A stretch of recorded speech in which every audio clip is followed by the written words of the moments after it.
facing political unrest, rising protests, economic problems, and growing tensions between the government and opposition groups. Student demonstrations, labor strikes, and fears of communist insurgency created an atmosphere of instability. In the midst of the crisis, President Ferdinand E. Marcos would make a decision that would change the course of Philippine history. The proclamation of martial law is not a military takeover. I, as your duly elected President of the Republic, use this power.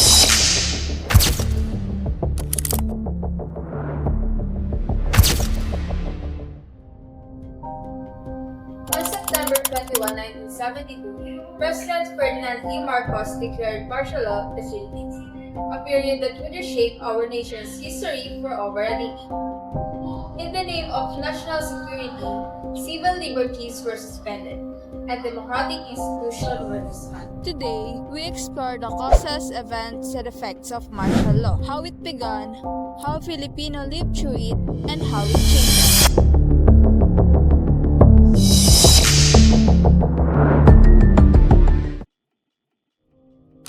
Marcos claimed martial law would stop communist threat, rebellion, and violence spreading across the country.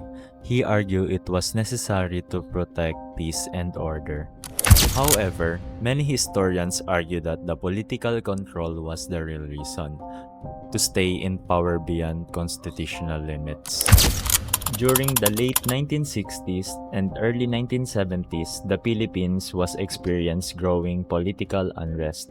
Students' demonstration, labor strikes, and mass protests were becoming more common as many Filipinos began questioning the government. People were frustrated with corruption, rising prices, and the widening gap between the rich and the poor. The government also pointed to the growing activities of the Communist Party of the Philippines and the New People's Army as a major threat to national security. One of the most notable periods of unrest was known as the First Quarter Storm in 1970, when thousands of students and activists marched in the streets demanding reforms to the government.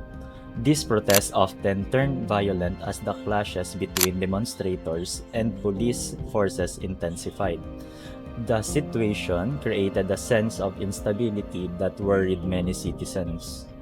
According to Marcos, this group were attempting to destabilize the country and overthrow the government, which he used as one of the main justifications for declaring martial law. Several violence incidents during that time, including bombing and political violence in parts of the country, increased fear among the public. These events were often presented as signs that the nation was facing serious danger and disorder. However, many critics and historians later argued that these threats were also politically useful for Marcos. At that time, the constitution limited the president to only 2 terms, and Marcos was nearing the end of his presidency. Declaring martial law would allow him to extend his power and strengthen control over the government, the military, and the media. Because of these tensions, fears, and political circumstances, the stage was set for a decision that would soon change the direction of the country.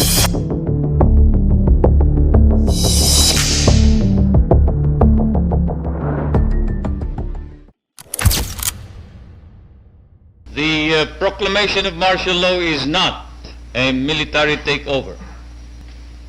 I, as your duly elected President of the Republic, use this power, which may be implemented by the military authorities, but still is a power embodied in the Constitution to protect the Republic of the Philippines and our democracy. 2 days after the proclamation on September 23, Marcos publicly announced a martial law on radio and television, shutting down the Congress and arresting the critics. Media stations were closed, flights were cancelled, and the curfews were enforced.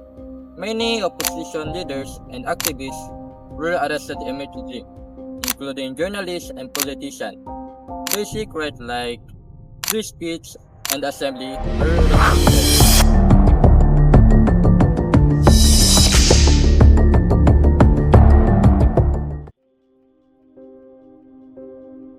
Not all accepted martial law peacefully. Students, workers, and ordinary citizens protested, risking their safety for freedom. One early resistance was the 1975 Londonian Resistance Strike, where workers stood up against repression. One of the first major strikes after martial law was declared. Many activists were detained or tortured for speaking out, causing fear but also igniting movements for justice.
Although infrastructure and public order were promoted, the economic cost was the high.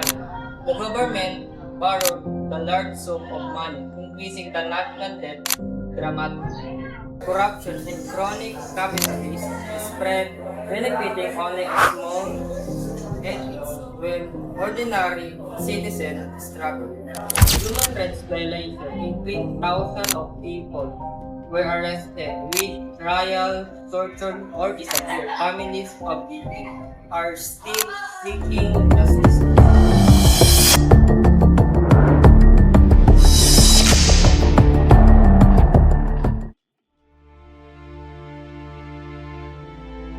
Martial law brought widespread violation of basic rights. Reports show cases of killings, tortures, and surveillance. People live in fear and resentment for punishment.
This violation left lasting scars, teaching our future generation of unchecked power.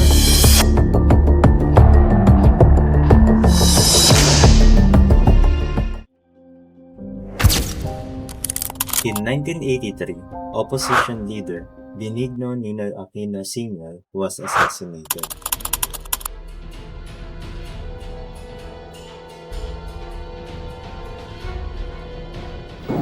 My feeling is we all have to die sometime. Now, if it's my fate to die by an assassin's bullet, so be it.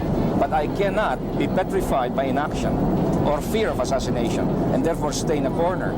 I have to suffer with my people. I have to lead them because of the responsibility given to me by our people.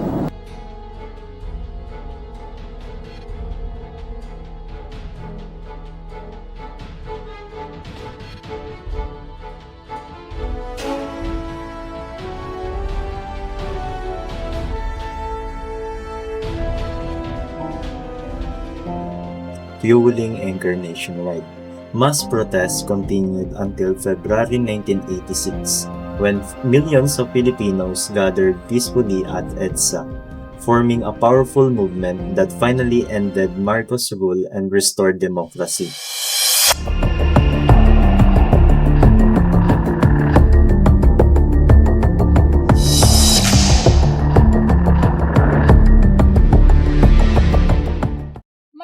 Remain one of the most significant period in Philippine history, a type of pain, struggle, and ultimately hope.